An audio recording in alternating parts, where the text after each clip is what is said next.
Welcome, Pewter Report readers, viewers, and listeners to a brand new edition of the Pewter Report podcast, energized by Celsius, the official energy drink of pewterreport.com.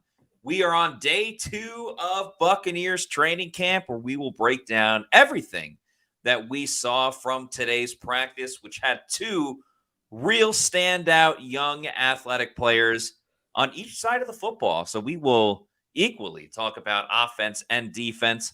And of course, today's show is titled, When Will Tristan Wirfs' Deal Get Done? We will talk about that in the middle of the show. We actually have Scott Reynolds of pewterreport.com and Josh Capo, our resident cap guru / analyst, joining around the 4:30 mark to talk about the potential extension for Tristan Wirfs. So a lot to discuss on today's show. I'm your host, Matt Matera. Joined with me is my fellow colleague from pewterreport.com, who was there with me at practice today, along with Scott and Bailey Adams. It is Adam Slavon, a.k.a. Sly. Adam, how we doing? Matty Diamonds, we're doing great. And today we have an action-packed show, and it was also a very action-packed practice. The second day of training camp for the Bucs. A lot of big plays, a lot of big moments, and really excited to recap the day of practice with you, some of the press conferences, and a little later on with Tristan Wirfs. There's a lot to get into, so let's do it. Yeah, we had some A-list players yesterday in the press conferences with Mike Evans and Antoine Winfield Jr., of course. A couple A-listers this afternoon as well. It was right around noonish. With Chris Godwin, of course. Yep. Praise be to Godwin. And up-and-coming A-lister Jaylen McMillan with what he did in today's practice. And you heard me say at the beginning, the top 2 guys that really balled out today, one of them was, in fact, Jaylen McMillan. I mean, I don't want to get too far ahead of myself with a player that's a rookie and still learning this offense, but it started yesterday when Mike Evans said that Jaylen McMillan was polished. It actually started earlier than that with OTAs and minicamp and everything like that, seeing the potential of what he could be. And now just giving Jaylen McMillan a couple of more reps with Baker Mayfield, having the security of Mike Evans and Chris Godwin at wide receiver as well. The Bucs early on have been enjoying the fruits of the labor of Jaylen McMillan and drafting Jaylen McMillan, because he was hands down the best offensive player today, Adam. Oh, yeah, for sure. He would win MVP if you were giving out awards for today's practice. But I think he kind of hit the nail on the head in saying just how high the Bucs are on Jaylen McMillan, and that it really goes back to when the team drafted him. Liam Cohen and Todd Bowles both spoke very highly of him. Todd Bowles again mentioning today that they're looking to unwrap the things that he can do on offense. Chris Godwin called him a great addition to the group. And that same sentiment was said this past Saturday when Baker Mayfield, he was talking about him at his youth camp and saying, Jaylen McMillan's a young stud with a ton of potential. You saw that potential out there today. He mossed Christian Izien in the end zone and had a really nice touchdown. His ability and smoothness in his routes to create separation, paired with McMillan saying Mayfield knows how to put the ball in the right place. That's been the recipe for success so far. And it looks like McMillan, he's a seamless fit in this offense. And they might have another dog in there. He said to be in the offense, you need to be a dog. And he more than fits the part so far. Yes, he has. He's made a number of plays. And again, I don't want to get too hyped up because, as I've said, I've fallen into that trap before of being really excited about a wide receiver, and then it just doesn't work out once the pads come on and once the preseason, the regular season arrives. But again, the difference with Jaylen McMillan compared to some of the other guys that we've talked about before is that Jaylen McMillan is a third-round pick. He's the highest drafted wide receiver since Chris Godwin, who we will talk about on this show a little bit later on. The big thing that stuck out to me with Jaylen McMillan is the body control that he has. Yeah. There's a certain smoothness that comes with Jaylen McMillan, and he had the big moment against Izien. I loved what he did in 7-on-7s. I believe Izien was also in coverage on that play. He was in the corner of the end zone. He had to jump, catch the ball, kind of twist inbounds, and land. And from my vantage point, I was like in the middle of the end zone, right by the field goal post. So I had a pretty close view. I'm pretty sure he got both feet in bounds. I'm positive he was inbounds for what would have been a touchdown if it was an actual NFL game with the throw from Baker Mayfield. What he did right there, it was acrobatic, it was athletic, and he held on to the football, which was something that his counterpart and colleague, Trey Palmer, who's been on the Bucs for a full season, Trey Palmer was unable to really hold on to the football this afternoon, had some drops during drills when it's just the quarterbacks and wide receivers and a couple other things. But Jaylen McMillan, it started early in practice too, when they first did the original part of 11 on 11s.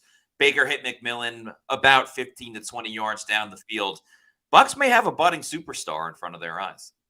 Yeah, you make a great point. And just talking about McMillan's pedigree, like this isn't a 6th-round or undrafted guy we're talking about.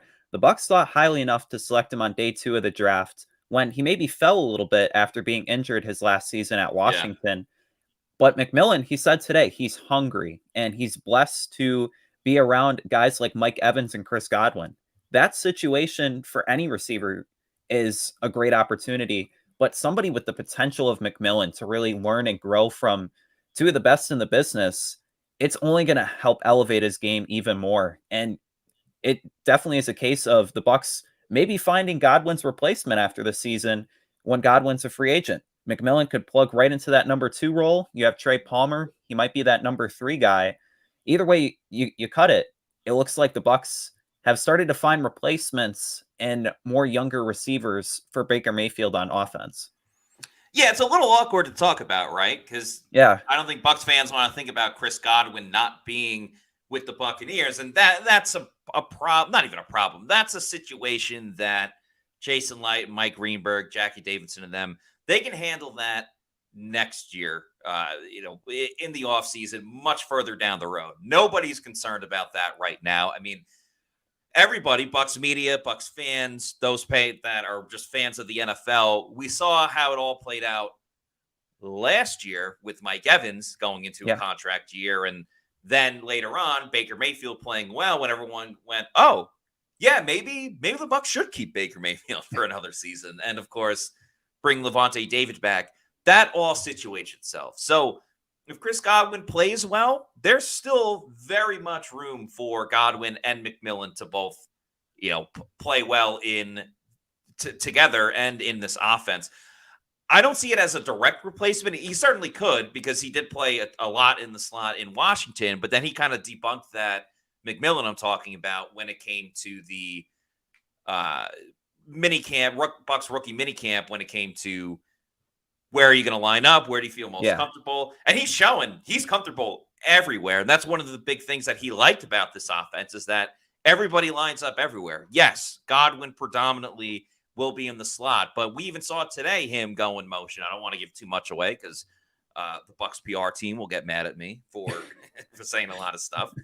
And another thing I really like about McMillan, and it goes to what you said, highlighting the comments made by McMillan about I should have been drafted higher, meaning lower, like in the 2nd round or even a late 1st round in his eyes, in his opinion. It's a little bit of that Baker Mayfield attitude, right? And he doesn't come in like cocky, as Mike Evans kind of said and Godwin said about how much he wants to learn from them and staying up late, kind of studying stuff. But the chip on his shoulder, like, I'm here to prove people wrong. There's a fine balance between chip on your shoulder and just being too headstrong. I think McMillan's in a perfect little spot where he's going to come in, be humble, but then if he makes a play, he's going to celebrate it. He's going to dance because, as Chris Godwin said today, football is fun. Yeah, he might have used another word in there, but looking at McMillan and just his passion and eagerness to get better, it already is on display. You have Zion McCollum today talking about that he's savvy and he already is acting like a veteran out there. He wants to get better. He's asking McCollum after the play, hey, what kind of coverage were you doing? Or it kind of goes both ways with McCollum emerging as a player. And he's like, was at the route you were running. So both of them are trying to get better. But for McMillan, already having that mindset and then already having aspirations this year of making the Pro Bowl, he's set to do big things. He wants to do big things, and it could start as soon as his rookie year. And another benefit for him that maybe other rookie wide receivers didn't have, or really receivers around the league, is you get drafted to a team that has the makings of Mike Evans and Chris Godwin. You're not seeing the field, or you're not getting a majority of the snaps. But in the case of Jaylen McMillan, he is going to get a good amount of playing time because of what Liam Cohen wants to, run with this team and go with this offense.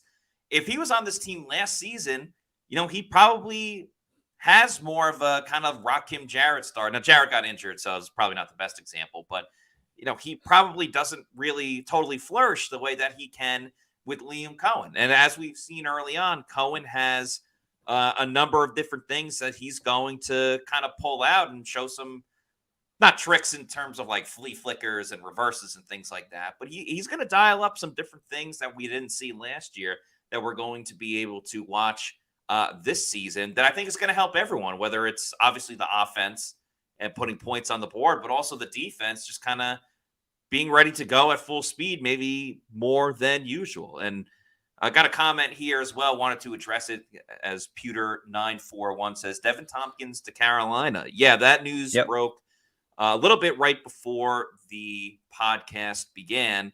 Tompkins, happy that he landed somewhere else. Obviously, it was a pretty wild story that went on with, pretty much like blackmail and falsifying allegations against him that turned out did not become true. So happy he's getting an opportunity. It makes sense in Carolina where he's reunited with Dave Canales and Brad Isaac. I don't think the Bucs are really losing any sleep over this. No, I don't either. You kind of see so much competition for the 5th and 6th wide receiver spots on the depth chart with the team bringing in Sterling Shepard after Tompkins was waived. Yeah.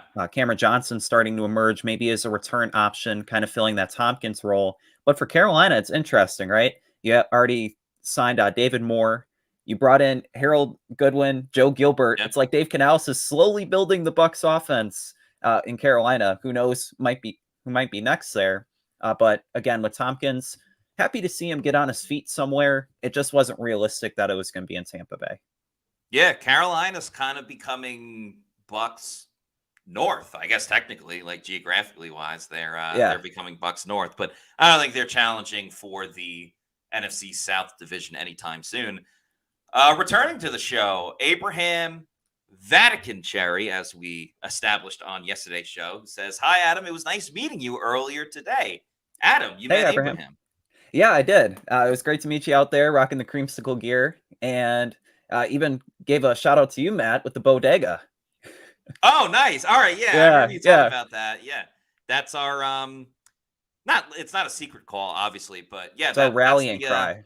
That's the bat signal. Yeah. That's the bat signal if you want to talk to the Pewter reporters while we are on the sideline. So yeah, shout out to you, Abraham. Thanks for saying hello to the Pewter Report team. And for anybody else in the chats, in the comments, we'll be there literally every single practice. It might be a different cast of characters each day, but that's kind of the fun. You never know who's going to be in the starting lineup. It's like, oh, wow, Logan Hall got a spot start instead. Or, they're going with 4 wide receiver set to begin the game. That's kind of with Pewter Report's rotation at training camp. You never know who's going to arrive. So had a lot about Jaylen McMillan today, scored several touchdowns, whether it's in 7-on-7s or 11-on-11s. I think one of the funnest parts of practice, Adam, and the defense once again kind of dominated earlier, but then later on in practice, the offense really got their stuff together and had some nice drives to end practice, to end the day. Yeah, they did. And it really was like a tale of two halves, right? With the Bucs offense and like the 2-minute drill, they're really firing on all cannons. The last 4 drives, they had 3 touchdowns. 2 of them, Sterling Shepard. You had Baker Mayfield with a scramble. But overall, the Bucs offense really started to get in tune. You saw the offensive linemen maybe playing with more vigor, I guess would be the word. They were protecting Baker Mayfield, solidifying the pocket after Yaya Diaby was pretty much running rampant like the whole practice. But in total, you like to see the practice end on a high note with the offense really getting in gear.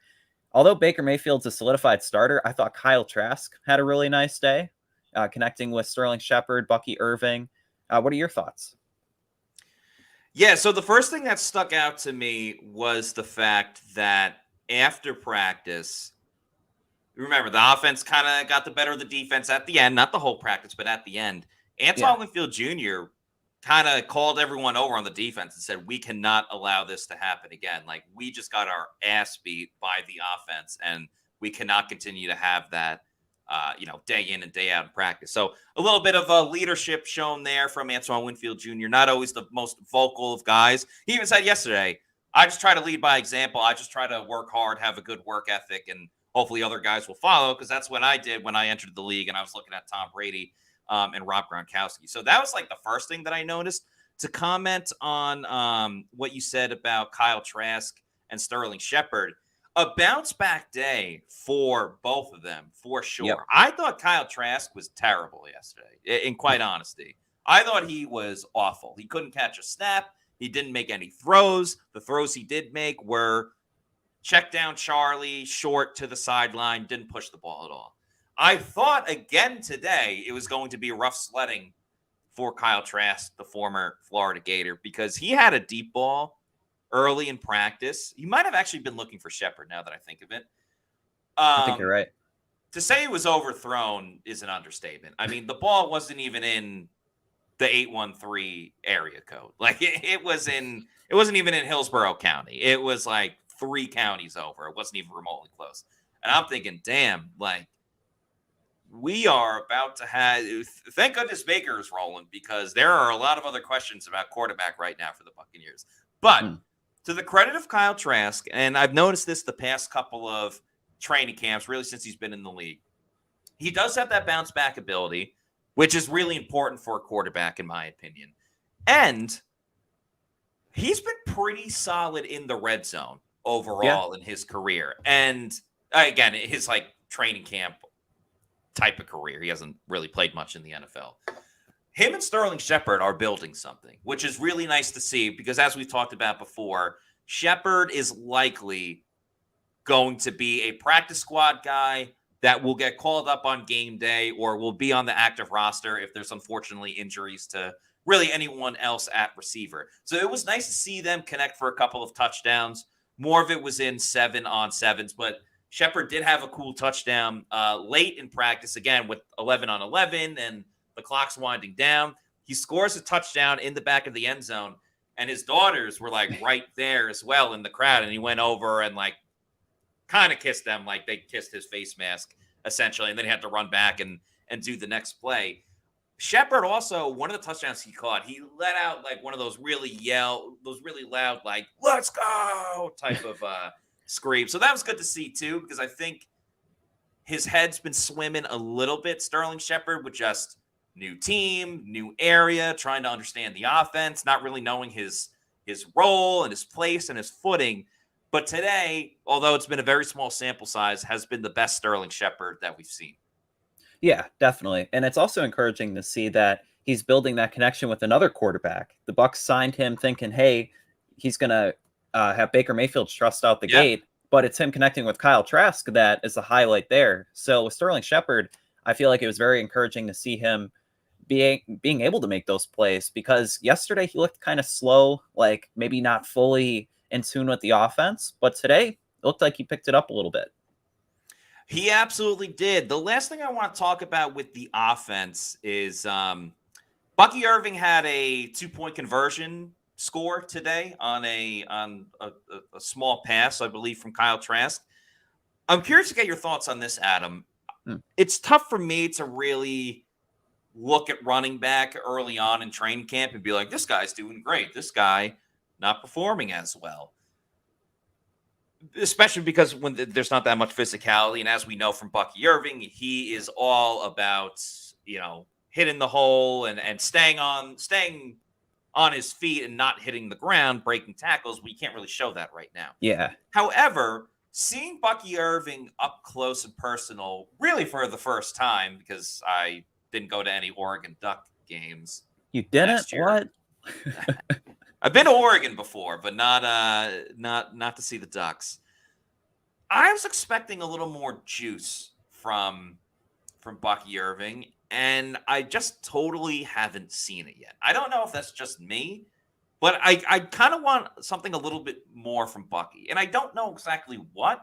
Hmm. Obviously, besides like some burst, but something is for me is just missing from Bucky Irving. However, there have been other players in training camp before where I'm like, wow, they're great. Like they're going to be a stud for the Bucs this year, and then it just doesn't work out. So I'd almost rather Bucky be on a slower pace and figure it out versus, he comes firing out of a cannon and then kind of, duds out later on.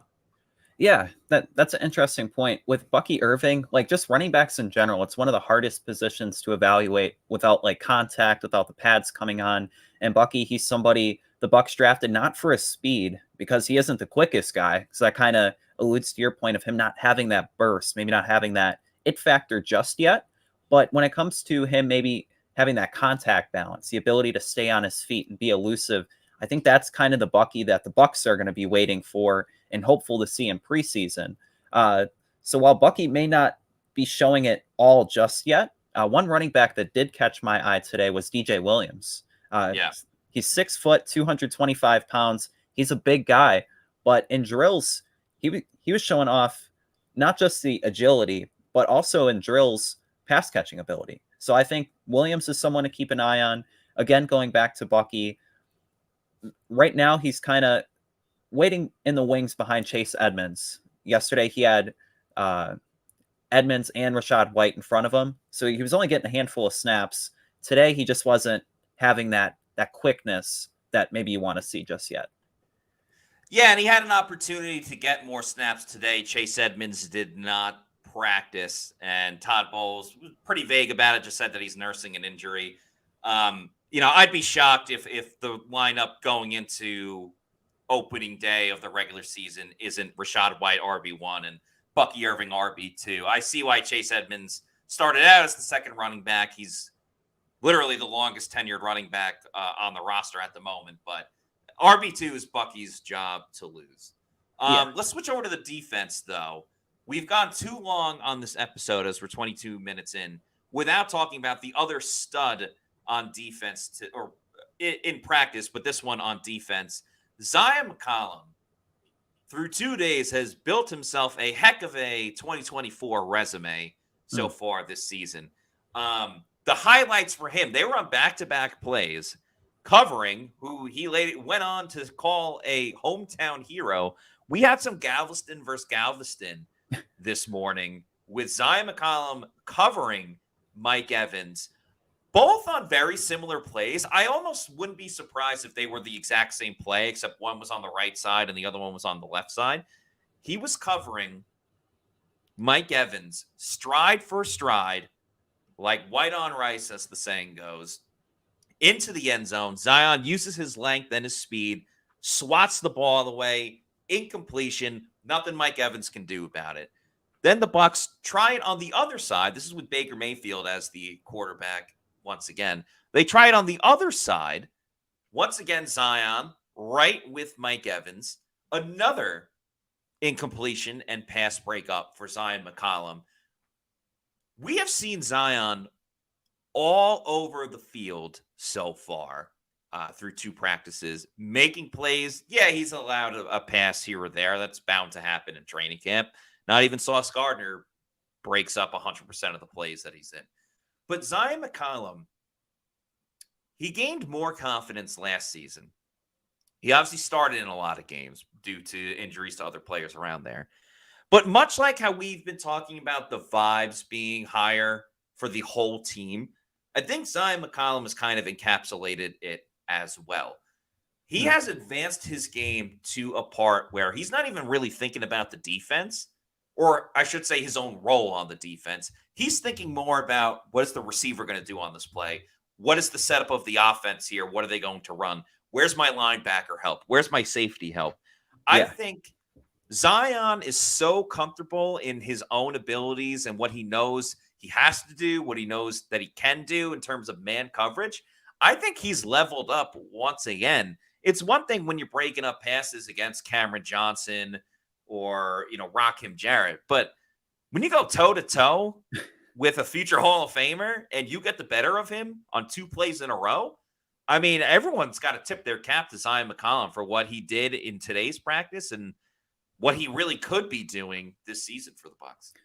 Yeah, and definitely think that McCollum, each year he's been taking leaps. Coming in as a 5th-round pick, he went through ups and downs as a rookie. Last year, he was learning kind of the tricks of the trade of Todd Bowles' defense, playing at corner, playing a little bit at nickel, playing as a safety, just kind of understanding all the different roles and all the different responsibilities and assignments of all the defenders on defense. Now it looks like he's settled in, not just physically, his traits, his 4.3 speed, his 6'2 height, but mentally, cerebrally, he looks the part of a Todd Bowles cornerback. And Todd Bowles, he's really liking what he's seen out of Zion. Recently called him one of his favorites. And you see why. Like Zion, he's understanding his role on the outside. And you mentioned going toe for toe, blow for blow with the Bucs' best offensive player in history. I mean, like for Zion, it's a dream to be out there and practicing against Mike Evans. And he's going to be doing it all fall. So the saying goes, iron sharpens iron. There's really no better way to sharpen it for McCollum than going up against Evans. I'm really excited to see what McCollum does because he has all the potential to really take over the cornerback room and be the number 1 corner by the end of the season. Yeah, I think so. Just given where Jamel Dean is at in his career, like contract-wise, how much the Bucs are paying him, durability issues and inability to take the ball away. That's obviously the big thing with Zion. He went on to say, just talking about his speed and quickness and playing in this defense, he really enjoys playing man coverage. He said, I don't have to cover everybody at super speed, so I can be really patient. When somebody gives me a release, I don't have to be on top. I don't know that they can't separate from me. So it just allows me to be more comfortable, backpedal a little bit slower, anticipate breaks a little bit more. And so just use my speed in that way. And, Zion's been on the show. Scott and I have asked him about, obviously, the interceptions they need to improve or increase this season. He actually just needs to get one. He still doesn't have an interception in his regular season career. But because he's so fast, he can kind of goad quarterbacks into throwing his way, thinking that they have a window of opportunity with these wide receivers, but they actually don't because Zion's going to kind of cherry pick it a little bit and then pick it off and take it the other way for pick 6. And that's kind of a fun thing too. Zion's so fast. If he can, break on one of those out routes and take the ball away, well, then nobody's really going to catch him because he's already going to be running taking it to the house. And get that pick 6. So Zion also went on to say that he's been kind of manifesting his own success this year, telling his wife that he's going to have 6 interceptions this year. That's right. That is not a misquote. 6 interceptions. That's the goal for Zion McCollum this year. I think Bucs fans may faint if they see one player record 6 interceptions. And it's not Antoine Winfield Jr.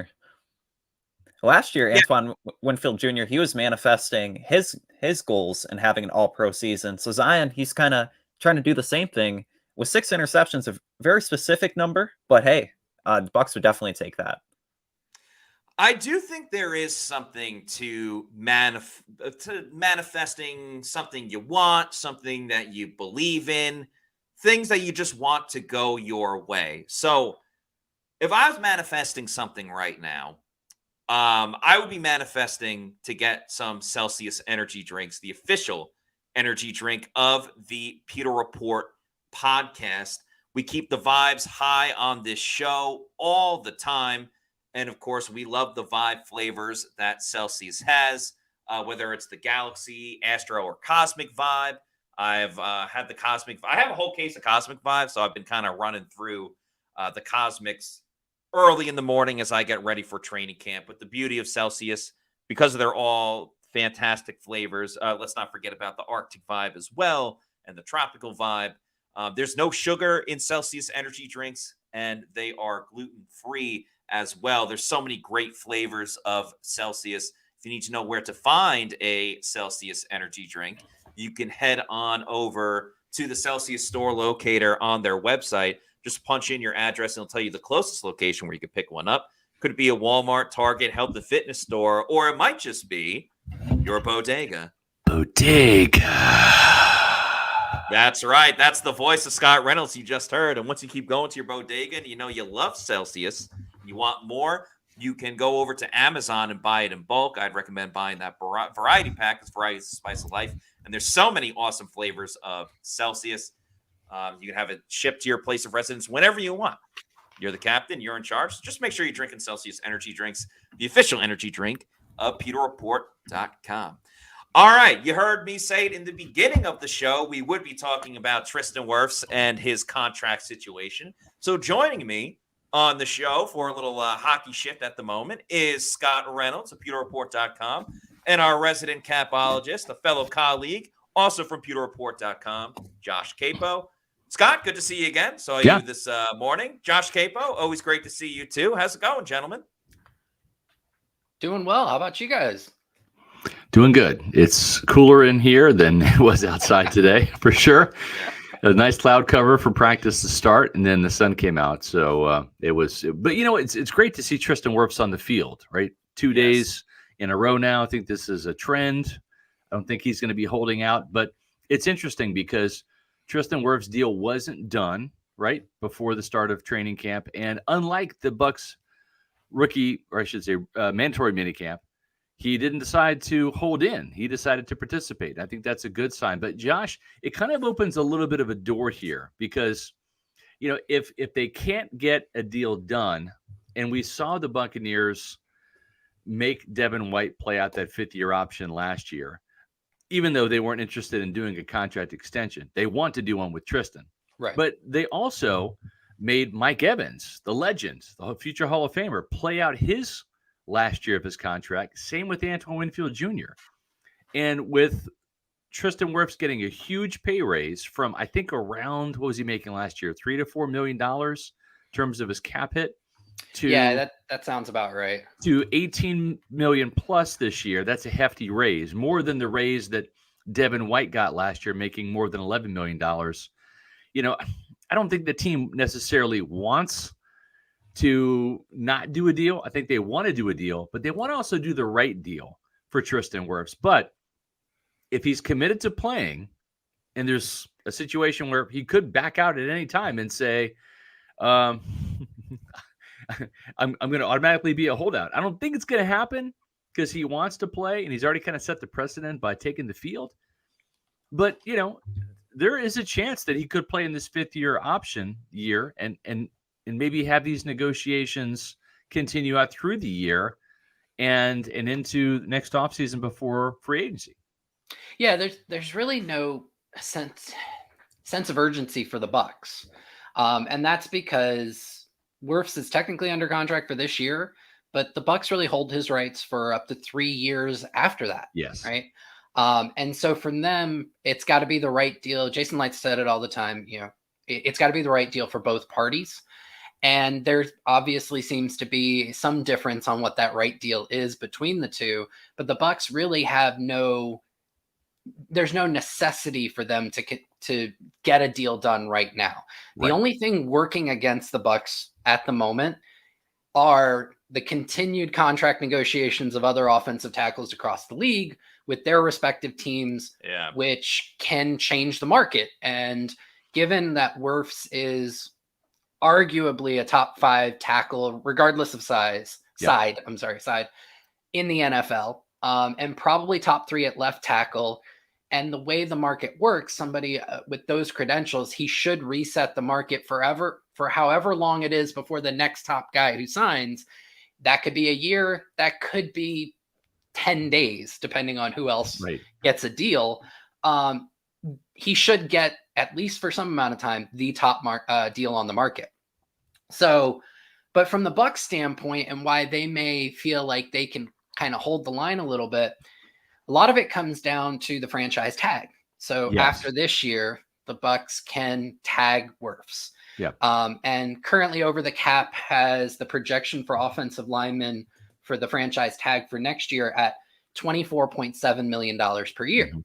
$24.7 million is less than what Christian Darrisaw just got as an average per year on the 4-year contract. that he just consummated with the Vikings. Now, it was originally reported as that was the top deal for an offensive tackle, but you got to look a little bit closer at some of the wording. Darrisaw's deal was up to $113 million, which would have put it at $28.025 million, but the base value is really $26 million. So he didn't top Penei Sewell. Sewell is still the top of the market at $28 million.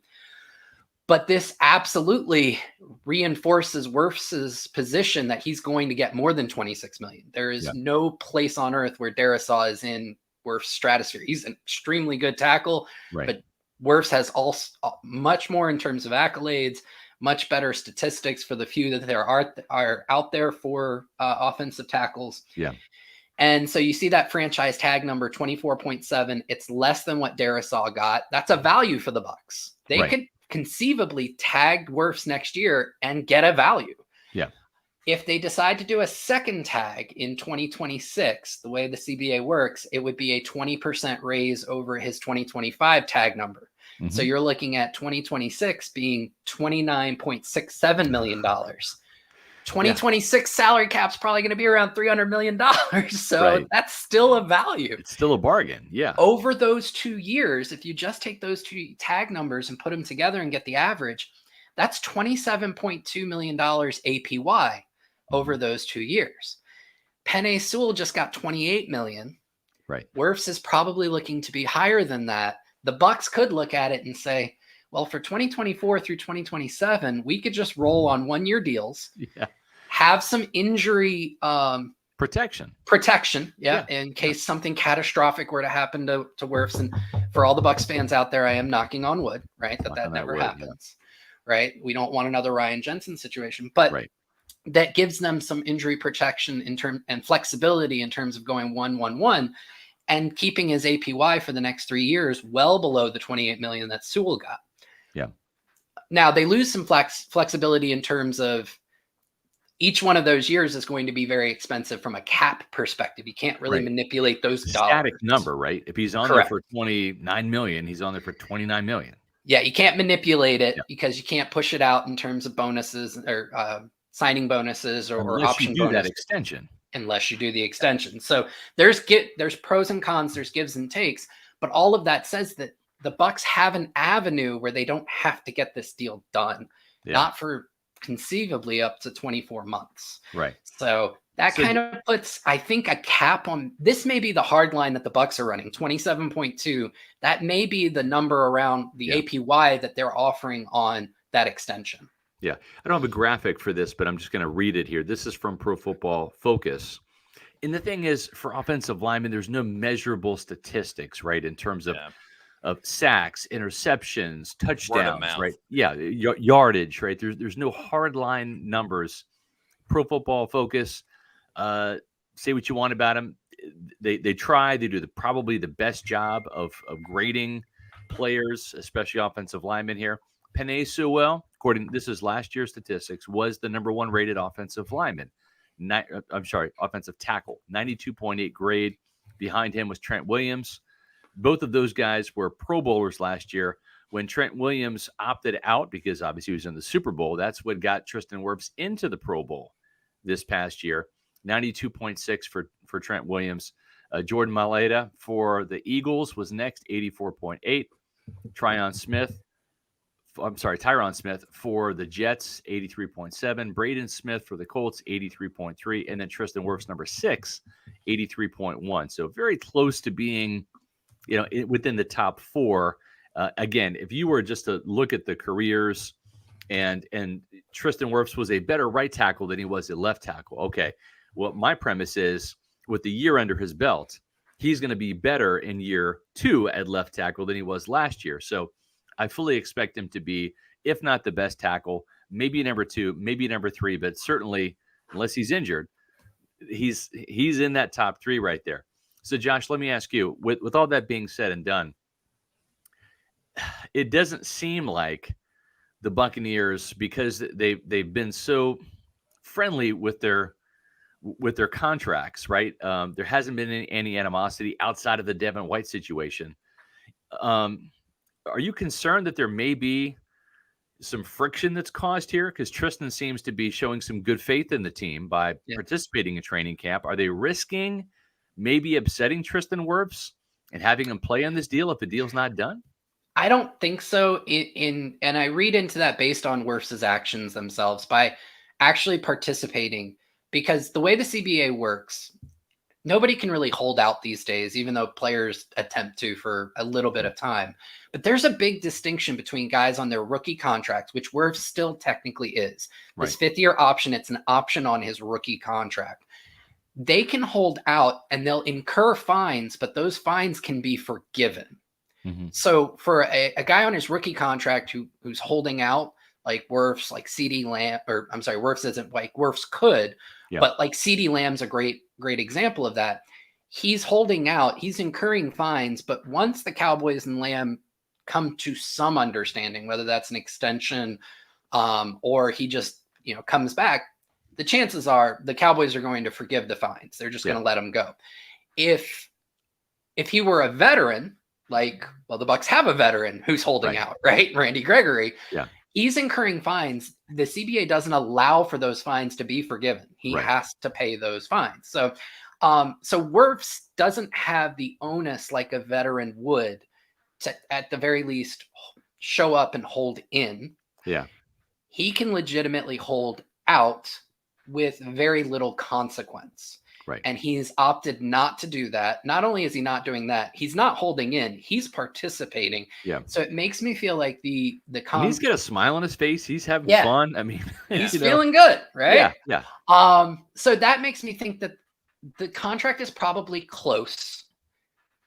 There may be, and the other thing that I have posited, and you'll be seeing it on a Pewter Report article probably tomorrow, just kind of going through what could be holding it up. I think that this, the tag numbers could be it, that the Bucs kind of have a hard line at 27.2.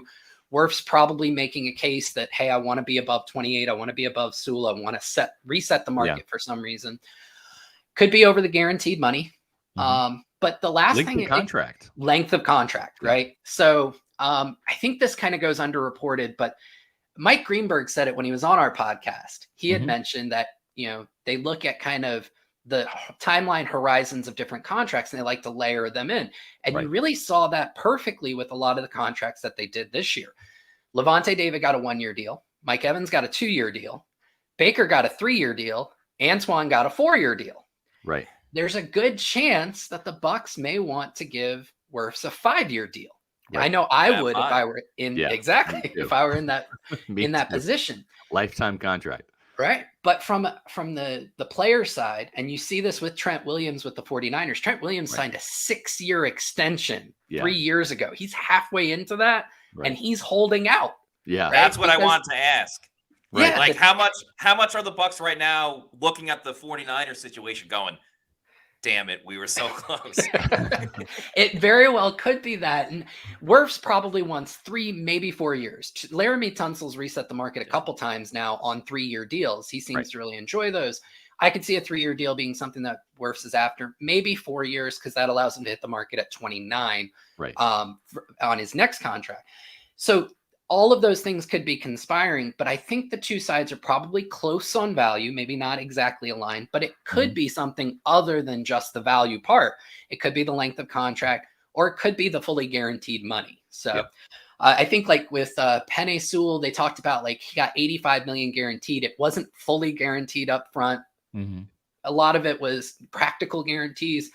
Could be a hang up on either one of those numbers and not just the total value, because again, with Trent Williams, his cash flows for the next 3 years still make him one of the 2 highest paid tackles in the league. But the problem for Williams is he's 35 years old and none of that money is guaranteed at this point. Right. And most of the cash flow comes in his age 38 year. That's $33 million or a little bit north of that number. So you'll see with Williams, most likely the outcome there is they're not going to extend him, but they're going to move some of the cash from 2026 up to this year and probably guarantee this year, maybe part of next year. Right. So it's more than just that top APY number. There are a lot of factors that go into it, but based on Wirfs' actions, I would say that the negotiations are in good faith and moving in the right direction. All right. So 2 really quick questions here. Sure. Number one, we saw Antoine Winfield Jr. leapfrog Jair Alexander, the Green Bay corner, for the highest paid defensive back by like $250,000. And that's typically how it's done. It's like a little bit of a leapfrog, right? It's like a little bit increments. But this was Laremy Tunsil at 25, Penei Sewell at 28, $3 million. And as I mentioned in yesterday's show, as Mike Greenberg has said, $3 million in a given cap year, that's like Luke Gedeke and Cody Mauch. That's like, both those players make $3.6 million combined in terms of cap value this year. It is a lot, right? It seems like $3 million is no big deal, but I mean, Rachaad White doesn't make $3 million. That's your starting running back, right? So did it surprise you that there was such a huge leap for Penei Sewell? And then the second question is, how do you think this is going to be resolved? When do you think we might see a deal? So Sewell did surprise me a little bit because it was a big leapfrog from a guy who wasn't up against it. Sewell got an extension after his third year. He still had 1 year left on his original deal, plus the Lions could have given him the 5th-year option. So it surprised me a little bit from there, but that wasn't the only market where we saw a $3 million jump. Justin Jefferson got $35 million, going $3 million over A.J. Brown, right? So, and this was after Amon-Ra St. Brown actually leapfrogged Tyreek Hill by $2,500. So it's happening in a couple of different positions. It's partly because of the way the cap is continuing to explode. So that doesn't surprise me a ton. And then as far as, I do think that this gets worked out before week 1. Mm-hmm. I really do think that the Bucs will have Tristan Wirfs under contract for an extended period of time before the first week of the new year. Will he be the highest paid offensive tackle? I do think he will be. Okay. I was looking at some of my modeling. I'm thinking somewhere, I still think 29's like my gut feeling best estimate, but I was looking at some of my modeling and that's showing he'll probably do very similar to Winfield and probably get 28.25. Right. So okay. Somewhere in between those two numbers. The Buccaneers did not use the Florida State income tax situation to their advantage. They truly made Winfield the highest paid defensive back in the NFL, right? Typically, because there's no state income tax in Florida, like for example, in Michigan, I want to say the state income tax is around 4 to 5%, somewhere in that range, right? So you could, in theory, if you're Mike Greenberg, Jackie Davidson, Jason Light, say, hey, here's, I don't know what the math is. I'm not the math guy. You are. But here's $27.5 million, and you're actually getting more because of the state income tax in Michigan as opposed to Florida. Do you think that they use that with Tristan, even though they didn't use it with Winfield? I'm sure they try to use it with most players. What I think it comes down to, and especially because players have advisors, they have agents, right? Yep. And there are some guys who just want to be known as having reset the market. I was the highest paid player at my position, regardless of what my take-home pay is. And you see it even in just the messaging. We talked about Darrisaw's contract, right? The agent puts it out there. Schefter and Rappaport, they retweet it as it's $130 million deal. That's the new highest. It's $28.25 million per year. And then 4 days later, Jason from Over the Cap goes, here's the details on the $26 million APY contract. So, it depends on the priorities of the individual player, right? Yeah. We saw this bear out earlier this offseason with Mike Evans, right? Yeah. Mike was set to test the free agent waters. I guarantee you he would have gotten more than he did if he would have decided that max value was, or highest APY was going to be the governing factor for him. But that wasn't the governing factor for Mike Evans. It was finishing his legacy with Tampa Bay, with an organization that he's had a great relationship with over a long period of time. So it really comes down to what's important for the individual player. I'm getting more and more convinced that for Tristan Wirfs, for all the hard work he's put in, for how good he is, he wants to be known as the highest paid tackle in the NFL. And after the Bucs put some risk on his plate 1 year ago by saying, we need you to switch to the left side, and there was no guarantee he was going to be as awesome as he was. Him saying, I got you.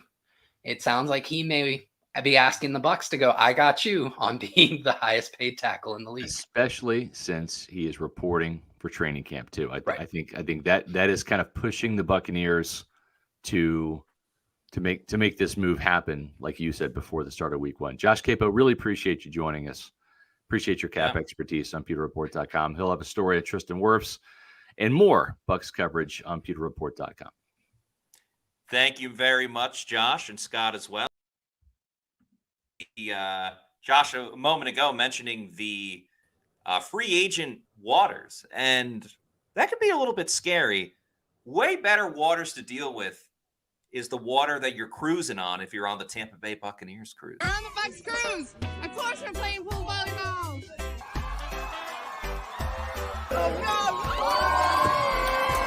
Hey, we on the Bucs cruise, of course. Anytime I say Tampa, they will say Bay. Tampa! Hey! Tampa! Hey! Tampa! Hey! We're on the Bucs cruise. Of course, I've got my Super Bowl 37 hardware. What do you think? We're on the Bucs cruise, and of course we had a pirate night. Arr! Arr!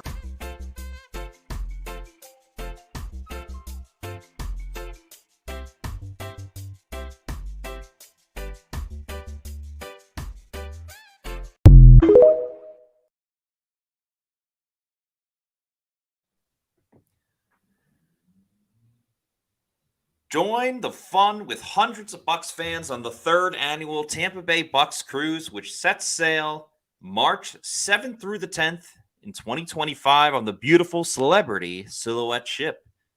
This is a 3-night cruise that begins in Fort Lauderdale and visits Key West and Bimini, Bahamas.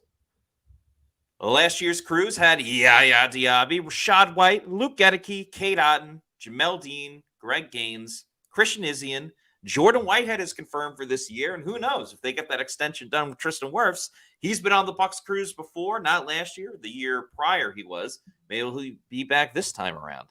There's also going to be Super Bowl 37 MVP Dexter Jackson, Hall of Famer Warren Sapp, the voice of the Buccaneers, Gene Deckerhoff. That wasn't a Gene Deckerhoff impersonation. That was just me trying to hype him up a little bit more, and many others. Also expected is special guest Derek Brooks. Ever hear of him? There will be photo and autograph opportunities with players, a Raise the Flags sail away party, VIP parties with the players, special player interviews, a water volleyball challenge, Bucs trivia contests, and fun games and more. So, reserve your cabin now on the 2025 Tampa Bay Bucs cruise, where drinks, including alcohol, Wi-Fi, and tips are all included with a $200 deposit per person, which is refundable until August 16th. So you still have time to book it. And then if you need to change things up, you have until the August 16th, which is a couple of weeks. So visit TampaBayBucsCruise.com or give them a call at 1-800-975-7112, 1-800-975-7112. All right, back on the show is Adam. Good to see you again, man. Yeah, it's been a while. Yeah, I think Tristan Wirfs showing up to practice at least solidifies that he's ready, he's willing, he's able, and he wants to get it done. Yeah, he wants to get it done, and he wants to stay at Buccaneer. And I really liked what Josh had to say. I mean, Josh is a guru when it comes to the cap. Yes. But in addition, Antoine Winfield Jr. mentioned yesterday some more interesting insight into Wirfs' contract. And he said that being out there kind of shows Wirfs' true character. And he thinks that something's going to get done. And I find that interesting because Winfield was drafted right after Wirfs in 2020. The two have kind of been linked at the hip throughout their careers. And Winfield, he was rewarded handsomely being the highest paid defensive back. I think it's sooner rather than later that something between Wirfs and the Bucs gets worked out. But I wouldn't be surprised to see something happen to make Wirfs the highest paid offensive tackle in NFL history. I know Josh is kind of going over the API or APY and different things of contractually. Sewell might be making more, but there might be more guarantees for Wirfs or things of that nature. But regardless, Wirfs is going to get paid handsomely. And being out there, I think, is really encouraging because he showing enough faith and trust in Jason Light, Mike Greenberg, and the rest of the front office. Nathan Elliott wants to know, Adam, what will you Ooh. be drinking on the Bucs 2025 cruise, or 2025 Bucs cruise, I should say? I saw another comment asking if I was old enough. I am old enough. What I will be drinking, though, I do like a good cider, so that'd probably be at the top of the list. Also, the Long Island iced tea. I do like those. So that's true. I have seen you have those drinks before. As we wrap up the show, we just talked about a very important offensive lineman in Tristan Wirfs, the left tackle, but it was the defensive line, Adam, that really has been showing out the first 2 days of practice. We kind of mentioned them a little bit, but Yaya Diaby has been an absolute menace off of the edge. He's been great to watch, picked up where he left off. So very excited about Yaya and what he's done. Chris Braswell, the rookie, has made plays here and there, which was nice to see. JTS made a sandwich today with Yaya Diaby getting to the quarterback. And then Kalijah Cansey, I thought, had a really nice pass rush today, right up the middle. Marquise Watts got to the quarterback too. I believe Kyle Trask. That was on more of a stunt play where he started on the outside and then made his way into the inside. Want to reiterate one more time, there are no pads on just yet, just helmets. But the defensive line, particularly the edge, but the interior with Kalijah Cansey, they have been getting after it. Yes, they have. And Yaya Diaby, he looks like he's playing with pads on. He was a menace today. He was wreaking havoc. Luke Gedeke didn't know what to do. There was a couple plays where Yaya beat Luke with a vicious move inside. He was creating a lot of pressure, getting after the quarterback. He looks more powerful. You saw his guns a few weeks ago at OTAs, and he's showing them off. He's showing he has a little armory there. So for Yaya, I think he's primed for a really good second season, leading the outside linebacker room. But you mentioned 3 other outside linebackers also staking their case for playing time. Chris Braswell, Todd Bowles is really excited to see him out there in pads. He looks really good.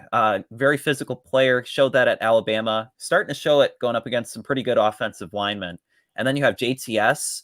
Man, he looks lean. Like, I don't know what it is with all these Bucs players, whether it's Baker, Mike, Chris. JTS, he looks lean too. And in a big year for him, he's looking more hungry to get after the ball, get after the quarterback. And then also Marquise Watts had 2 sacks that I noted today. And he looked like he was powering up. And in a competitive outside linebacker room, he very well could be the number 2 guy. So there's a lot of competition, a lot of guys there that have looked the part so far. And then Kalijah Cansey, he's the second half of the duo with Yaya. And he had a really good rep early on in practice going up against Graham Barton. And he kind of brushed Graham aside, got to the backfield in a hurry. For Kalijah, there's a lot of hype, maybe a lot of buzz around him. Ended the year on a really strong note. 2 of his best PFF grades in terms of pass rush were against the Eagles and then the Lions. So he was kind of getting on the right track after being injured last year. But him, Yaya, you had Vita out there looking good today. The defensive front, Matt, it just looks so... Again, pads aren't on. It looks so dominant, though. The first half of practice, they were really getting after it. Yeah, because they've been consistently doing it, right? It wasn't just like, oh, hey, they made a nice play there, and then you don't see something for another hour and a half until like another rep of 11 on 11. No, it's been constant the whole entire time. Like the offense, yesterday was big with Baker and Mike. Today was big with Baker and Jaylen McMillan. But outside of that, in my opinion, it had really been all the defense up until that red zone part at the end of practice and kind of like the no huddle type of thing, where the defense unraveled a little bit. But just in terms of like, hey, we're starting at our own 20 and we got to go 80 yards down the field, just straight up 11 on 11s, I would still give the advantage to the defense. And you mentioned Graham Barton. I think Barton, he's going to have struggles here and there. I'm not expecting him to be perfect. So I wouldn't really freak out about him losing a rep to Kalijah Cansey. I know I talked about Bucky Irving earlier. I wouldn't really worry too much about Bucky Irving just yet until we're several weeks into training camp and a game or 2 into the preseason. So those were our observations from today's practice. Just a reminder for everybody, we will have a Pewter Report podcast tomorrow on Friday, a little happy hour session of the Pewter Report podcast, because there is a training camp practice tomorrow. So we'll be here same time, same place tomorrow at 4 p.m. In the meantime, please make sure you're following us on all of our social media on X, Facebook, and Instagram. We are at Pewter Report. Got tons of great content up on our channels right now. A lot of great post-practice stuff from Chris Godwin and Jaylen McMillan. Stuff before practice with KJ Britt chirping at Baker Mayfield as everybody was lining up and stretching and all that stuff to begin practice. So tons of content over at Pewter Report on X, Facebook, and Instagram. And, of course, our YouTube channels, Pewter Report TV. We got the podcast. I've been putting up a lot of shorts on YouTube. If you just want to see quick things from practice, we have that stuff up. So if you want Bucs content, you know where to find it over at Pewter Report. So that's going to do it for us on today's show. Please like and leave a comment as well. Like, subscribe, leave a comment on this video if you can, please. We'd really appreciate it. So until tomorrow at 4 p.m., for Adam, I'm Matt Matera saying thanks, everybody, for watching. Should say Adam Slavon. For Adam Slavon, I'm Matt Matera saying thanks, everyone, for watching. We'll see you tomorrow for another edition of the Pewter Report podcast. Out.